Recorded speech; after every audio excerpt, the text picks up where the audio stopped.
Hello friend, welcome to my channel. I'm your host Joy and you are watching my channel Joy Tech. Maybe you have a situation that you might facing a battery draining issue at your ISO devices and you don't know how to fix this problem at your ISO devices.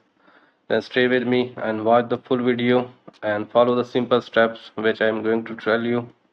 Then you can fix this issue at your ISO devices. So let's get started. The step number first is go to your settings. Now tap at notifications and in that go to your unnecessary applications and turn their notifications off.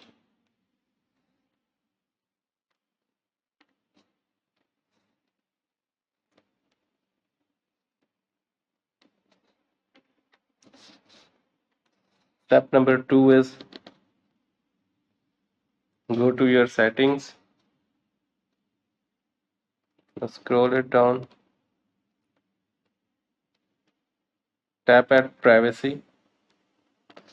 Now tap at location services.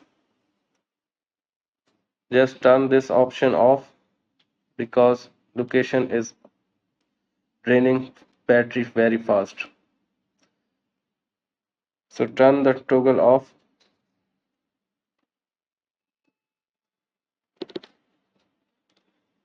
Step number 3 is again go to your settings. Again tap at your privacy. Now tap at tracking that allow apps to track your request. Just turn it off. Now go to your step number 4. Tap at your settings. Now tap at display and brightness and make sure you are using with a low brightness because it is also affect the battery draining issue. After doing these 2, 3, 4 steps, you will be enhance your battery timing up to 30% more. I hope this video is helpful for you. If the video is helpful for you, please share it to your friends and definitely subscribe my channel. And if you have any other question, please comment me below. Thanks for watching.